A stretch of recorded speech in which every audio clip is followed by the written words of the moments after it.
지난주 어떤 집사님과 이제 연락을 하면서 그분 푸사를 봤더니 카톡 푸사가 11시 59분, 11시 59분이에요. 그래서 굉장히 궁금했어요. 왜 11시 59분이에요? 그랬더니 이게 지구 종말식의 시간이라는 거예요. 지금 지구의 운명이 11시 59분이래요. 좀 있으면 이제 지구 멸망한다는 거죠. 과학자들이 만들어내는 종말 시간. 여러분 정말 11시 59분이면 여러분 어떻게 살아야 될까요? 우리가 어떻게 살아야 될까요? 과학자들은 그렇게 예측해요. 언제 유성이 엄청나게 큰 게 날아와서 지구에 떨어질지도 모르고 지구에 있는 모든 환경이 너무나 지금 급박하게 위험하게 돌아가기 때문에 이대로 가면 지구는 멸망하고 만다는 거죠. 근데 인생도 마찬가지라고 생각해요. 지금 인생의 시간이 11시 59분인 분들 있지 않겠어요? 외로움이 너무 깊고 고립이 너무 깊어서 내 인생이 지금 11시 59분인 분들 뭐가 필요합니까? 따뜻함, 내 안에 하나님의 사랑. 그 사랑이 우리를 살리는 거예요. 세상 사람들이 우리를 보고 놀라지 않는 이유는 우리 안에 예수님의 사랑을 깊이 느끼지 못하기 때문에 그래요. 베드로후서 1장 5절부터 9절을 보면 이렇게 써 있어요. 너희가 힘써 믿음의 덕의 지식을, 지식의 절제를, 절제의 인내를, 인내의 경건을, 경건의 형제 우애를, 형제 우애의 사랑을 더하라. 이런 것이 너에게 있어 흡족한즉 너희로 우리 주 예수 그리스도를 알기에 게으르지 않고 열매 없는 자가 되지 않게 하려니와. 사랑이 없으면 열매가 없다는 거예요. 이런 것이 없는 자는 맹인이라 멀리 보지 못하고 그의 옛죄가 깨끗하게 된 것을 잊었느니라. 예수님의 사랑이 그 안에서 느껴지지 않는 채 살아가는 신앙, 그 사랑이 흘러나오지 않는 신앙, 살았으나 죽어있는 신앙과 다름이 없다는 거예요. 디모데후서 3장 5절에 보면 경건의 모양은 있으나 경건의 능력이 없는 사람에게서는 내가 돌아서라 그러거든요. 이 돌아서라는 말이 헬라어로 아포트레폰데 벗어나라, 떠나라. 자신이 죄로 인해서 멸망을 당할 존재라는 사실을 잊은 채 구원의 필요성마저 인정하지 않고 살아간다면 그 사람은 구원이 없다는 거예요. 그런 사람 밑에 있는 게 아니라는 거죠. 떠나라는 거예요. 정리하라는 거예요. 그에게 하나님이 없다는 거죠. 제가 지난주 어떤 분을 만났는데요. 저는 굉장히 성품이 온화하고 굉장히 나이스한 분이라고 생각했어요. 그런데 그 밑에서 굉장히 공고함을 당한 사람과 친한 분이 저한테 얘기해 주더라고요. 그분 화나면 인정사정 없대. 욕도 한대. 삿대질한대. 냉정하대. 쫓아내버린대. 정말 얘기 들으니까 지금 당장 일자리를 잃고 일자리를 찾고 있는 그런 얘기를 들으면서 너무 황당하더라고요. 지금까지 제가 본 건 가면이었어요. 가면. 가짜였어요. 그런데 그런 모습이 나라면, 목회자라면, 성도라면, 직분자라면, 교사라면 정말 문제가 아니겠어요? 내 안에 예수 그리스도의 사랑이 온전히 일하고 있지 못한 거예요. 지난주에 잠깐 제가 한강 작가의 작별하지 않는다라는 그 책을 얘기했는데 거기 보면 손가락이 잘린 여인이 나오거든요. 손가락이 잘렸어요. 목공을 하다가. 목공하시는 분들 정말 손 조심해야 되겠더라고요. 살짝 했는데 날아가 버린 거예요. 병원 가서 연결하는데 의사가 그냥 무조건 연결하라는 거예요. 무조건. 왜냐하면 잘려진 채 있으면 평생 그 부위에서 고통이 있다는 거죠. 그래서 붙이는 게 훨씬 낫다는 거예요. 그런데 문제는 뭐냐면 붙이고 나서부터는 혈관을 제대로 연결했는지 그리고 신경이 살아있는지를 확인하기 위해서 몇 분마다 와서 바늘로 찔러야 된다는 거예요. 살아있는지, 피가 돌고 있는지 찔러가지고 피가 나오면 이제 미세혈관이 흐르고 있는 거잖아요. 그리고 통증을 느끼면 신경이 연결되어 있는 거잖아요. 이걸 계속 와서 몇 분마다 확인해야 된다는 거죠. 그러니까 잘린 다음에 붙이고 나서는 고통이 없다고 얘기할 수가 없는 거예요. 계속 고통이 있는 거예요. 그럼에도 불구하고 붙이는 것이 훨씬 낫다는 거죠. 그런데 복음이 무엇이냐 하면 예수님께서 하나님과 우리 사이를 연결하시기 위해서 예수님이 하나님의 은혜에서 잘려나간 사건이에요. 그리고 하나님으로부터 잘려나간 우리를 대신 붙여주시고 예수님은 영원한 통증, 그것을 느끼는 거죠. 왜? 우리가 예수님의 사랑에 적합하게 살지 않잖아요. 애물단지처럼, 고민거리처럼, 쇳덩어리처럼 계속 실수하니까 어떻게 보면 예수님이 우리를 품으셨지만 우리를 바라볼 때는 열매 하나도 제대로 나오지 않는 그런 모습으로 살아갈 때가 너무 많다는 거죠. 그런데 예수님께서 포기하지 않으시고 연결하시는 것, 그게 복음이에요. 그래서 복음에는 하나님의 사랑이 담겨 있는 거예요. 성경은 이 사랑 얘기예요. 이 하나님의 사랑 얘기. 하나님이 생각보다 나를 정말 사랑하신다는 거죠. 내가 어떤 모습으로 있든. 그래서 성경에 하나님의 인격이 담겨 있는 거예요. 그래서 성경을 읽다 보면 그 하나님의 사랑에 내가 감격하고 도취돼서 인격이 변하고 생각이 변하게 되는 겁니다. 디모데전서 4장 13절에는 명확히 바울이 이렇게 얘기합니다. 내가 이를 때까지 읽는 것, 권하는 것, 가르치는 것에 전념하라. 무슨 말이에요? 하나님 말씀으로 늘 체화돼서 하나님 말씀에 사로잡혀 살아라. 그것을 읽게 하고 가르치게 하고 권하라. 그 하나님 말씀이 생동감 있게 살아있을 때 성도가 살고 교회가 살아간다는 거죠. 여러분, 우리가 신앙생활하면서 실수하는 게 뭐예요? 낯익으면 그 사람 신앙주인 줄 알아요. 그 사람하고 속 터서 얘기하면 그 사람이 회심한 줄 알아요. 그 사람에게 성경에 대한 지식이 있으면 그 사람이 구원받는 줄 알아요. 근데 그렇지 않아요. 그렇지 않아요. 말씀을 들으면서 찔림받고 말씀을 통해서 때로는 울고 말씀을 통해서 마음이 불탈 것 같은, 말씀을 통해서 하나님의 사랑이 내 마음속에 감동이 되고 그런 끊임없는 과정이 내 안에 살아있을 때 그 사람이 정말 예수님 믿는 거죠. 그래서 계속해서 우리가 성경을 보는 이유가 그 하나님의 사랑에 계속 들어가기 위해서 성경을 읽는 거예요. 특별히 오늘 구약에서 성경을 읽어야 될 이유를 대표적으로 보여주는 본문이 오늘 본문인데요. 오늘 본문에서 세 가지 성경을 읽어야 될 이유를 발견하게 됩니다. 첫째는 신앙 성공의 일법칙이 말씀을 심는 것이기 때문에 그렇습니다. 오늘 1절인데요. 다 같이 한번 읽어보겠습니다. 시작. 내가 오늘 명하는 모든 명령을 너희는 지켜 행하라. 그리하면 너희가 살고 번성하고 여호와께서 너희 조상들에게 맹세하신 땅에 들어가서 그것을 차지하리라. 말씀 지키라. 그럼 번성한다. 이게 하나님의 약속이에요. 왜 하나님께서 우리 인생을 낮추시고 시험하시고 어렵게 하시는가? 정말 하나님만 바라고 있는 마음의 상태인지를 하나님 아시기 위해서, 그리고 그 마음 상태가 다 끝나면 하나님께서 그 영혼의 번성, 인생의 번성을 부어주시기를 원한다는 겁니다. 특별히 3절 뭐라고 해요? 같이 한번 읽어볼게요. 시작. 너를 낮추시며 너를 줄이게 하시며 또 너도 알지 못하며 내 조상들도 알지 못하던 만나를 내게 먹이신 것은 사람이 떡으로만 사는 것이 아니요 여호와 입에서 나오는 모든 말씀으로 사는 줄을 내가 알게 하려 하십니다. 만나를 주신 이유, 말씀으로 우리가 살아갈 수 있다는 거예요. 말씀이 우리 인생을 번성시킨다는 것입니다. 이번에 인터넷 뉴스 보고 제가 깜짝 놀랐어요. 어떤 여성이 오렌지 주스를 좋아했던 것 같아요. 그래서 오렌지 주스를 많이 마셨는데 갑자기 너무 배가 아파서 병원에 갔더니 병원에 가자마자 몇 가지 조사하더니 곧바로 수술대 올리더라는 거예요. 그리고 나서 수술했더니 콩팥을 가르니까 콩팥 안에 포도송이 같은 그냥 돌들이 가득해가지고 나중에 보여주는데 오메 이 포도송이 결석인데 포도송이만큼 죽을 뻔한 거죠. 여러분 무엇을 깨닫습니까? 우리가 먹는 게 결국 그게 사는 거예요.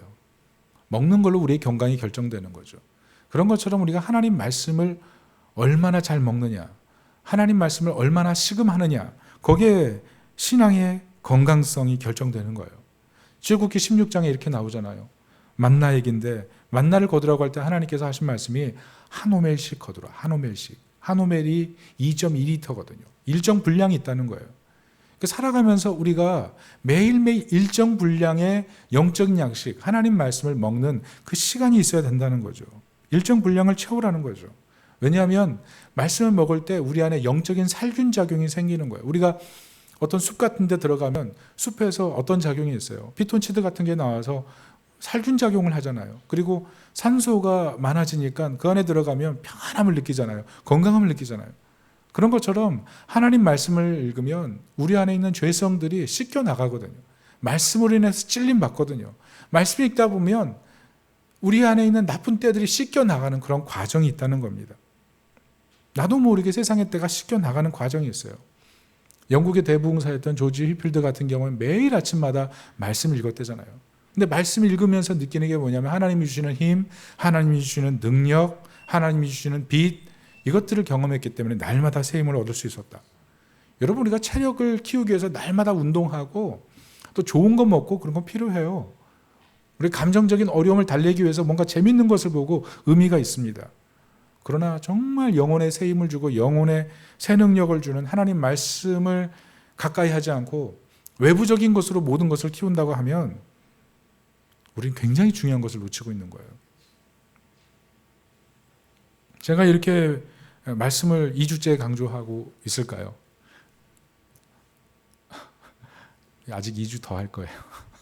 2주 더 할 건데 우리 내년에 이제 리딩 지어스로 해서 성경을 일독하기 때문에 말씀을 강조하고 있지만 어떤 분은 성경에 대해서 관심을 잃어버린 분도 있거든요. 내가 왜 성경 읽어야 돼? 이런 분도 있고 성경 읽었더니 별거 없대 이렇게 생각하는 분도 있거든요. 근데 잘 생각해 보세요. 하나님 말씀 읽을 때 정말 하나님 말씀으로 받아들이면서 읽었습니까? 두렵고 떨림으로 하나님 말씀 받았습니까? 그냥 내게 감동되는 구절만 찾진 않았나요? 일독 읽었다 이거가 목적이었나요? 아니면 읽으면서 성경에 대한 지식 욕구만 채웠나요? 그런데 실제로 이 하나님 말씀이 뭐냐면 베드로전서 1장 23절에 보면 이렇게 써 있거든요. 너희가 거듭난 것은 썩어질 씨로 된 것이 아니요 썩지 아니할 씨로 된 것이니 살아있고 항상 있는 하나님 말씀으로 되어 있느니라. 성경이 뭐라 그래요? 살아있는 하나님 말씀. 살아계신 하나님께서 자신의 인격을 부으셔서 만들어 놓은 것이 하나님 말씀이라는 거예요. 그래서 하나님 말씀을 읽을 때 어떻게 돼요? 하나님의 살아있는 생기가 우리 안에 들어오고 하나님의 능력이 우리 안에 역사하게 되는 거예요. 그래서 성경을 읽을 때 우리가 어떻게 읽어야 돼요? 아멘. 믿음으로 반응해야 돼요. 성경 말씀 보면서 아멘, 아멘, 아멘. 요즘 예레미야, 에스겔 읽고 있는데 다 저주와 심판의 말씀인데 아멘, 아멘 하니까 부담되더라고요. 뭐 멸망할지어다, 심판받을지어다 아멘, 아멘 하는데 아멘 하고 싶지 않아요. 그런데 이게 정말 하나님 말씀이라는 그 믿음을 가지고 아멘으로 받아들인다면 우리 태도가 다르죠. 지난주 말씀드린 것처럼 주님 말씀하십시오. 종이 듣겠나이다. 이런 과정이 있어야 되는 거예요. 제가 예전에 아팠다 그랬죠. 정말 죽을 고비를 넘기고 있을 때 너무 절망적인 거예요. 기쁨이 하나도 없어요. 병원에 뭐 정말 사람들 많이 찾아와서 병문안 하는데 병문안 올 때마다 제가 기절했거든요. 사람이 병실에 들어오면 기절하고 들어오면 기절하고 살 가능성도 별로 없고 그러니까 마음이 너무 우울한 거예요. 슬픈 거예요. 내가 살 수 있나 이런 절망감, 자괴감. 시간이 하루가 지나가는 게 두려운 그런 시간들이 계속됐죠. 그래서 제가 성경을 펴놓고 찾은 단어가 기쁨이에요. 제발 기뻤으면 좋겠다. 이대로 가면 죽겠다. 기쁨이라는 단어를 찾으려고 창세기 1장부터 계시록까지 계속 있는 거예요. 살고 싶어서 살리라 이 단어만 찾았어요. 살리라, 살리라, 살리라. 그리고 살리라 단어 딱 멈추면 살게 해주세요. 기쁨이란 단어를 찾으면 기쁨, 주님 댁에 기쁨을 주세요. 나는 지금 너무 힘듭니다. 계속 이런 과정, 그런 과정을 통해서 끊임없이 하나님 말씀을 붙들고 나아갔더니 어느 순간 저에게 기쁨이 찾아오고 살아나는 그런 은혜가 찾아오더라고요. 오늘 특별히 정말 마음이 힘들고 인생이 공고한 분이 있다면 말씀 읽는 것, 말씀 찾아 읽는 것, 말씀을 붙드는 것, 거기에 힘을 기울이시길 바랍니다. 여러분 잘 알고 있는 어거스틴도 정말 방탕한 사람 아니었어요? 몇 번 얘기했던 것 같은데요. 어느 날 길을 집안에서 정원을 거니고 있는데 갑자기 하늘로부터 어떤 음성이 들렸대잖아요. 톨렐레에게 잡아서 읽으라. 근데 딱 보니까 성경책이 있더래요. 그래서 성경책 딱 폈더니 로마서 13장 13절이 펴지더래요. 그래서 읽어보니까 이렇게 써 있더랍니다. 낮에와 같이 단정히 행하고 방탕하거나 술 취하지 말며 음란하거나 호색하지 말며 다투거나 시기하지 말고 오직 주 예수 그리스도로 옷 입고 정욕을 위하여 육신의 일을 도모하지 말라. 어거스틴이 어땠어요? 충격받았어요.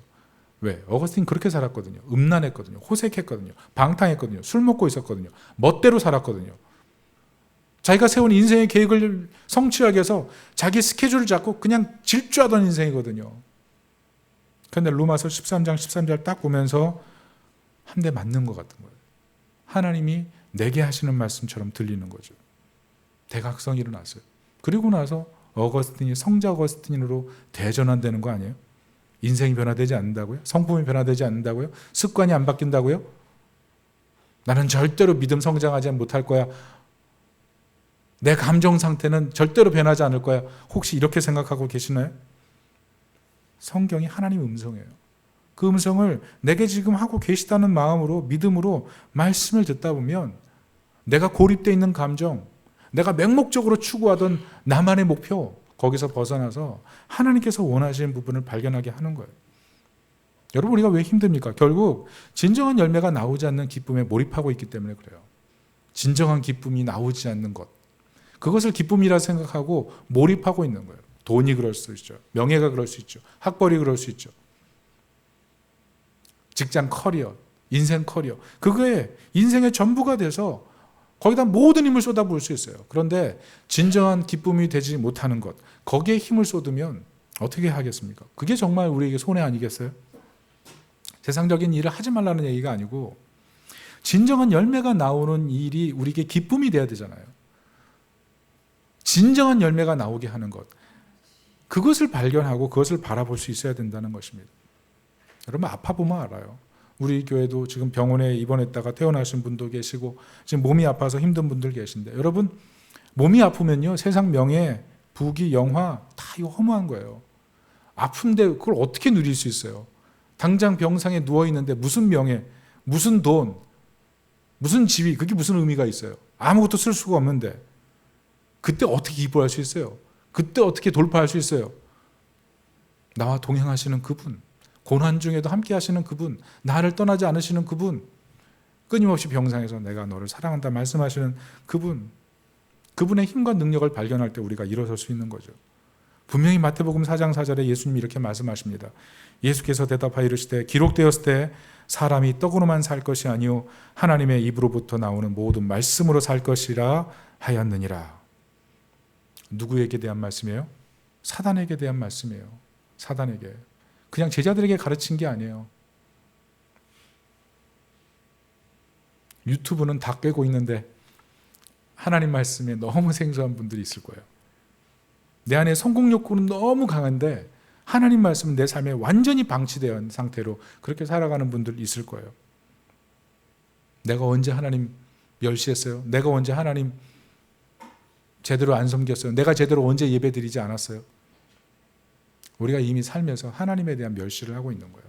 말씀을 너무 가까이 하지 않고 말씀을 내 삶에 말씀하시는 하나님의 음성으로 듣지 않는다. 거기서 문제가 시작되는 거예요. 두 번째는 신앙 성공의 이 법칙은 성공한 후에 절제해야 한다는 겁니다. 우리 5절 6절 같이 한번 읽어보겠습니다. 시작. 너는 사람이 그 아들을 징계한 같이 내 하나님 여호와께서 너를 징계하시는 줄 마음에 생각하고 내 하나님 여호와의 명령을 지켜 그의 길을 따라가며 그를 경외해야 할지니라. 부모가 자녀를 징계할 때 있죠. 그런 것처럼 하나님이 우리를 보시고 반드시 징계할 때가 있어요. 우리가 늘 기억해야 돼요. 지금 내가 누리고 있는 것이 내 힘과 능력으로 다 이룬 것이 아니라는 것을 하나님 도우셨다는 것. 신앙생활 하는데 교회 다니는데 변화가 없는 분들이 있어요. 나 오랫동안 교회 다녔는데 아무런 감각이 없어요. 변화가 없어요. 왜 그럴까요? 그 중심에는 절제 없음이 있어요. 자신에게 하나님이 주신 자유의 절제. 그 절제 없음. 분명히 예배 드렸거든요. 좋은 책도 읽거든요. 그런데 하나님과 1대1의 관계를 맺기 위해서 시간을 절제하지 못하는 것. 거기. 그걸 한번 문제로 생각해 보시길 바라요. 왜냐하면 하나님과 1대1의 시간이 없으면 신앙은 반드시 종교로 갈 수밖에 없어요. 여러분 교회 일하면서 섭섭해서 교회 일 열심히 안 하는 분들이 있을 거예요. 내가 옛날에 교회 일 해봤더니 너무 감정이 섭섭한 일들이 생기더라. 그래서 나 안 하고 싶다. 그 섭섭함에 지배당하는 거예요. 근데 왜 그렇습니까? 열심히 일했는데 보상이 없는 거죠. 내가 인정받지 못하거나 열심히 일했는데 하나님이 나에게 돌려주시는 은혜가 없다고 생각하는 거죠. 하나님 나한테 왜 이렇게 하십니까? 내가 이만큼 했으면 이만큼 받아야 되는 것 아닙니까? 내가 이만큼 했으면 저 사람이 나에게 칭찬해 줘야 되는 것 아닙니까? 잘 돌아보세요. 누구를 섬겼던 거예요? 나를 섬겼던 거예요. 나를 섬기는 거예요.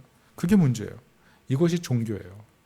이것이 종교. 하나님과 1대1로 정말 만나서 말씀으로 찔림을 받고 말씀으로 내 속에 있는 죄성이 불태워지는 그런 과정이 없이 그냥 교회만 다니는 그런 신앙생활을 하다 보면 나는 어느새 나도 모르게 종교 행위를 하게 되는 거예요.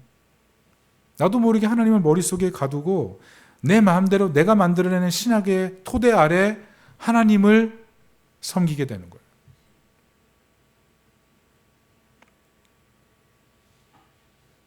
그래서 우리가 끊임없이 성경이 있는 과정이 필요한 거예요. 특별히 우리가 내년에 리딩 지어스로 한 해를 성경을 읽을 건데요. 여러분 그거 아세요? 우리 교회가 내년에 우리 교회만의 성경을 제작하고 있는 거? 우리 교회 로고를 집어넣어서 우리 교회 성경책을 따로 제작하고 있어요. 내년 2월에 출간이 되고 우리 교회 모든 성도들이 그것을 사서 읽게 될 건데요. 개역 개정이 아니라 새번역으로 지금 만들고 있습니다. 제가 통독할 때 보니까 새번역이 훨씬 더 잘 읽히고 또 쉽게 마음에 와 닿더라고요. 전화해봤죠. 아가페 출판사에. 이렇게 얘기해도 되나요? 되냐고, 가능하냐고 물어보니까 된대요. 그런데 자기네가 찍을 때 우리가 낄 수 있다는 거예요. 근데 올해는 계획이 없다는 거예요. 그래서 알았습니다. 포기했는데 갑자기 전화가 왔더라고요. 우리 찍을 계획이 생겼다. 들어오겠느냐? 예스. 성도들에게 다 물어봤어요. 하고 싶냐? 그랬더니 우리 교회 로고가 찍힌 우리 교회 성경 갖고 싶다. 제가 왜 이런 생각을 가졌냐면 우리 교회 예배 드리러 올 때 성경을 안 갖고 오시더라고요. 다 핸드폰 보면서 이렇게 찾더라고요. 저도 약간 그런 모습이 있어요. 성경이 너무 멀어져 있는 거죠. 여러분 그거 아시죠? 이 디지털 글자로, 디지털 화면으로 볼 때 더 집중력이 약화된다는 거. 활자로 진짜 볼 때 더 집중력이 강해지고 머릿속에도 더 오래 기억이 남아요. 제가 왜 아냐면 여러분을 위해서 제가 매일 기도하거든요. 근데 항상 화면을 보면서 기도해요. 그래서 딱 보면 이게 옛날에는 종이로 볼 때는 곧바로 연동이 되는데 화면으로 보고 아무리 오래 기도해도 연동이 안 될 때가 있더라고요. 그게 사실인 거죠. 그래서 성경을 좀 만들어야 되겠다. 그래서 성도님들 좀 성경책을 들고 다니면서 좀 읽어야 되겠다. 여러분 아무리 교회 오래 다녀도 말씀을 읽고 말씀으로 마음의 찔림을 받고 말씀을 통해서 내 삶의 문제를 해결함 받고 하나님이 내게 주신 독특한 음성을 붙들고 그 말씀으로 내 인생의 모토를 삼고 달리고 살아가는 그런 경험이 없다면 어떻게 신앙이 성장하겠어요? 제가 어떤 번 만나봤더니 그러더라고요. 제 주변에 신앙이 성숙한 사람들이 없어서 저는 신앙 성장하는 게 별로 관심이 없어요. 그런 얘기를 하시는 분 제가 만나본 적이 있어요. 제가 그 앞에서는 별로 말을 안 했는데 속으로 굉장히 기분이 상하더라고요. 아니 다른 사람 신앙 좋지 않으면 내가 신앙 좋지 않을 이유가 있나요? 다른 사람이 신앙이 안 좋으면 그러면 내가 신앙 좋으면 되잖아요.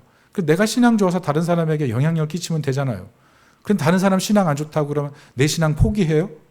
그런데 의외로 그런 분들이 많아요. 저 사람 때문에 나 교회 안 다니겠다. 저 사람 때문에 나 신앙생활 제대로 안 하겠다. 얼마나 어리석은 마음이에요. 근데 그 안에 비겁한 마음이 있는 거죠. 저 사람도 제대로 안 하니까 나도 제대로 안 하겠다. 어떻게 그런 마음을 가져요?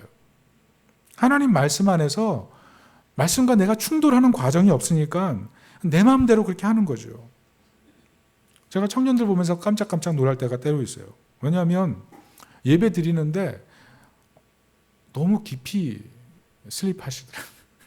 너무 깊이. 나중에 물어봐요. 요즘 시험기간이니? 목사님 시험기간이라서 저도 모르게 깊이 예수님 만나고 왔어요. 분명히 예수님 만난 거겠죠. 그렇지만 예배 속에서 여러분 그냥 사실 그렇잖아요. 예배에 와 있다고 우리가 하나님의 임재 속에 들어가는 건 아니잖아요. 나와 하나님과의 1:1 관계는 내가 평상시 삶 속에서 하나님 말씀과 깊이 접촉하는 시간을 통해서 하나님의 임재 속에서 할 때 예배 올 때 더 풍성하게 누리는 거 아니겠어요? 일주일 동안 영적인 삶을 전혀 하지 않은 채 여기 와서 그냥 입만 벌리고 있으면 그냥 하나님의 은혜가 뚝 떨어지나요? 마음의 준비 상태가 돼 있지 않으면 토요일 날 막 12시, 새벽 2시, 3시까지 인터넷 다 살펴보면서 영화 다운받은 거 다 보면서 자기가 원하는 책 사서 다 보면서 그 다음에 주일날 와서 예배 집중할 수 있다고요? 그거 어려워요. 제가 왜 이렇게 잘 아느냐고요? 제가 예전에 그랬어요. 토요일은 불토. 열심히 놀고. 그런데 어느 순간 제 예배가 심각하게 문제가 있더라고요. 하나님 예배하는 자를 찾으시는데 제 마음이 너무 준비되지 않은 상태로 오는 것을 바라보면서 바꿔야 되겠다. 바꿔야 되겠다. 제가 걱정하는 게 뭔지 아십니까? 우리 오늘 공동의회하고 예배 장소 이제 바꿀 거 결정할 거예요. 그런데 예배 처소 아무리 바뀌어도 마음밭이 안 바뀌면 그게 무슨 소용이냐는 거죠. 제가 계속 얘기하잖아요. 여러분 예배 장소 바뀌었을 때 우리 마음밭이 정말 옥토가 돼서 우리 묵은 땅이 기경되는 그런 은혜가 있기를 축복합니다. 예배 장소 바뀌었는데 내 마음 아무것도 바뀌지 않아서 그곳에나 여기서나 똑같은 신앙생활을 하고 있다면 예수 그리스도의 사랑을 갖다가 아무리 얘기하면 뭐예요? 내 삶에 아무런 변화가 없다면 그럼 똑같은 것 아니겠어요? 저는 다시 우리 사랑하는 성도님들 이 말씀 읽으면서 정말 말씀을 통해서 내 삶에 좀 변화가 있었으면 좋겠어요. 여러분 포장지 바꾼다고 변화되는 거 아니에요. 내용을 바꿔야 돼요. 내용을. 여러분 교회 찾는 분들 많거든요. 근데 포장지 바꾼다고 그 사람의 신앙이 불붙지 않아요. 포장지 아무리 바꿔도 자기 마음속에 하나님과 연결되어 있지 못하면 절대로 불붙지 못합니다. 내 마음이 문제인 거죠. 말씀을 통해서 그런 변화가 있기를 예수님의 이름으로 축원합니다. 두 번째, 세 번째 마지막으로 우리가 살펴봐야 될 부분은 성공의 인생, 신앙 성공의 3법칙, 최종적인 성공이 되어야 한다는 것입니다. 최종적인 성공. 16절 같이 한번 읽어봅니다. 시작. 내 조상들도 알지 못하던 만나를 광야에서 내게 먹이셨나니 이는 다 너를 낮추시며 너를 시험하사 마침내 내게 복을 주려 하심이었느니라. 진정한 복이 뭐예요? 말씀이 내재화되는 거예요. 말씀이 내재화돼서 말씀을 통해서 하나님이 내게 복 주시는 하나님이라는 완전한 신뢰를 가진 상태, 하나님의 하나님 되심이 내 안에 완전히 고백되는 그 상태, 그게 진짜 복이에요. 그 상태가 최종적인 복이 되는 거예요. 최종적인 성공이 되는 거예요. 여러분 아무리 인생에서 작은 성공 많이 해도 최종 성공을 하지 않으면 실패 아니겠어요? 여러분 우리가 사실 왜 말씀 읽지 않습니까? 그 마음이 어떤 마음이 있어요? 제 말이 틀렸을지도 몰라요. 그렇지만 적어도 이런 생각이 있는 것 같아요. 말씀에 지지 않겠다. 말씀에 공감할 수 없다. 예배와 삶을 연결할 수 없다. 왜 성경을 읽지 않아요? 저를 봐도 그런 마음이 있는 것 같아요. 성경 보면서 때로 그렇게 못 살거든요. 그렇게 안 되거든요. 그러니까 성경 읽으면서 뭘 발견하냐면 저희 거친 모습을 발견해요. 거친 모습. 성경대로 안 살아가는 거친 모습. 그런데 그런 거친 모습을 발견하면서 제가 깎여 나가는 거죠. 그러면서 작은 성공, 최종 성공을 향해 발견하는 거죠. 그래서 우리가 알아야 될 게 무엇이냐면 지금 눈에 보이는 외적인 실패가 결코 저주가 아니고 지금 눈에 보이는 외적인 성공이 진짜 성공이 아닌 거예요. 우리가 다가가야 될 최종적인 성공을 바라보면서 하나님 말씀 읽으면서 조금씩 성공의 자양분을 쌓아 나가는 거예요. 지금 당장 아무것도 없다고 생각하면서 불안하기 때문에 더 성공을 향해서 맹목적으로 달려가고 싶은 분들이 있을 거예요. 그런데 하나님 말씀이 없는 성공은 최종 실패예요. 다정함의 과학이라는 책에 이런 내용이 있더라고요. 소득 6만 달러, 7만 5천 달러, 그때부터는 정서적 만족감이 없다. 7천만 원. 굉장히 큰 돈이잖아요.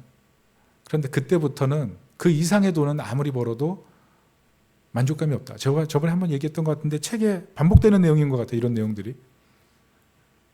이런 사람들 어떻게 했어요? 집에 차가 몇 대 있겠죠. 뭐 벤츠, 뭐 롤스로이스, 뭐 좋은 거 타겠죠. 뭐 BMW 이런 거 타겠죠. 그런데 그렇게 차가 많아도 어느 순간 2대가 되고 3대가 되는 그때부터는 만족감이 없는 거예요. 옛날에 한 달이 기쁘고 1년이 기쁜데 차 계속 바꾸고 새로 해도 뭐 일주일, 하루 이렇게밖에 안 가게 될걸요. 특별히 그 가정에 문제 있는 자녀가 있어서 그 자녀 때문에 속 끓이기 시작하면 지금 성공이 어떻게 성공이라고 얘기하겠어요. 그때부터 눈앞에 있는 성공이 성공처럼 안 보이는 거 아니겠어요? 그래서 이 켈리 하딩이라는 분이 책에서 그런 얘기를 해요. 신체적인 성공, 신체적인 건강, 정신적인 건강 이것도 중요한데 결국 숨은 요인이 중요한데 관계, 인간의 관계를 세워나가라는 거예요. 신체만 고쳐서는 안 된다. 정신만 고쳐서는 안 된다. 인간적인 관계를 잘 세워서 사랑으로 가득할 때 그 사람이 비로소 건강할 수 있다. 이런 얘기를 해요. 그런데 발견하는 게 뭐예요? 사람들은요. 근본적으로 부정적이거든요. 사람에 대해서 부정적이고 문제에 대해서 부정적이에요. 심지어 하나님에 대해서도 부정적이에요. 그러니까 성경 안 읽게 되죠. 하나님이 뭘 해줘? 이런 마음이니까 성경 안 읽게 되는 거예요. 부정적인 마음. C.S. 루이스가 그런 말을 했어요. 사람들은 세상을 추측으로 산다. 저는 굉장히 맞다고 생각해요. 추측으로 산다. 이 켈리 하딩이라는 분이 뭐라고 얘기하냐면 사람들의 문제가 뭐냐면 신체적인 질병만 고치면 그냥 건강해질 줄 안다는 거예요. 그래서 약 좋은 거 먹고 심리 상담 좀 받으면 건강해질 것 같이 생각한다는 거예요. 근데 숨은 요인, 인간적인 관계 이런 것들이 사랑으로 연결되어 있지 못하면 그 사람 절대로 건강할 수 없다는 거죠. 그러면서 무슨 얘기를 하냐면 불완전한 진리가 완전한 정설로 되는 게 위험한 정설이다 그랬어요. 불완전한 진리, 그게 내 안에 위험한 정설로 채택되는 것, 그게 위험하다 그랬어요. 우리가 그렇게 살아가는 거예요. 우리가 하나님 말씀보다 더 중요한 것들이 내 삶의 진리가 돼서 그게 나의 우선순위가 돼 있으면 나는 그걸 위험한 정설로 생각하고 계속 가는 거예요. 근데 어느 순간 없는 거죠. 믿는 사람들이 왜 신앙생활 제대로 못하는지, 특별히 믿지 않는 사람들이 우리보다 더 자유롭게 사는데 정말 자유롭고 정말 행복하다고 쉽게 얘기할 수 없는 이유가 무엇인지 딱 하나예요. 불완전한 진리인데 그걸 위험한 정설로 채택해서 인생을 사는 거예요. 그렇게 살면 잘 살 거라고 추측하는 거죠. 근데 성경은 그렇게 얘기하잖아요. 하나님 말씀을 먹어야 번성한다고 얘기하는 거예요.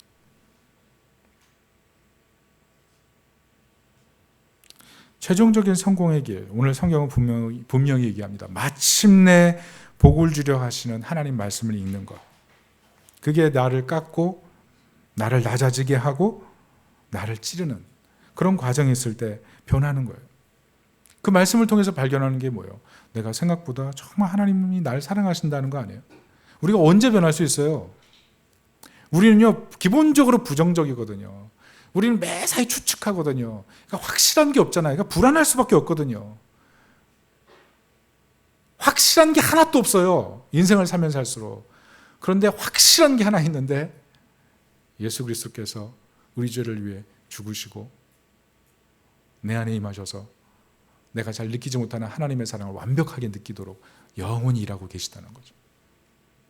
생각보다 하나님 날 더 사랑하신다는 거예요. 그 확실한 기초에 있을 때 외롭지 않게 되는 거예요. 고립감 느끼지 않는 거예요. 그리고 하나님의 사랑으로 채워지니까 누군가를 사랑하게 되고 하나님의 사랑이 완벽하고 풍성하기 때문에 하나님 날 이처럼 사랑하기 때문에 그때부터 생각이 바뀌는 거죠. 긍정적으로 바뀌게 되고 소망을 가지게 되고. 여러분, 하나님 말씀이 우리 인생의 최종적인 성공이 되는 거예요. 저는 하나님 말씀을 2024년을 출발하고 2023년을 마무리하면서 이 말씀을 심고 말씀으로 절제하고 이 최종적인 성공이 하나님 말씀이라는 사실을 붙들고 말씀에 매여 사는 그런 하나님 백성이 되시길 바랍니다. 말씀의 결론을 맺습니다. 마틴 루터가 이렇게 얘기했어요. 어둠으로는 어둠을 몰아낼 수 없다. 오직 빛으로만 할 수 있다. 증오를 몰아낼 수 없다. 오직 사랑만이 할 수 있다. 여러분, 지금 여러분 마음의 상태, 마음속에 뭐가 있나요? 어둠이 있다면 어둠으로 몰아낼 수 없어요. 빛이 임해야 돼요. 내 마음속에 증오, 증오는 증오로 몰아낼 수가 없어요. 오직 사랑만이 할 수 있어요. 해답은 성경이에요. 성경에 하나님의 사랑이 들어있어요. 이 하나님의 사랑을 성경을 통해서 계속 발견할 때 우리는 매일매일 하나님의 인격 속에 거하게 되고 우리 삶의 문제를 만날 때마다 진정 도우시는 그 하나님을 힘입어서 한 걸음 한 걸음 내딛고 하나님께서 기뻐하시는 풍성한 열매를 맺게 될 줄로 확신합니다. 이런 은혜가 있기를 예수님의 이름으로 축원합니다. 아멘. 우리 이 시간 찬양 하나 부르겠습니다. 말씀 앞에서.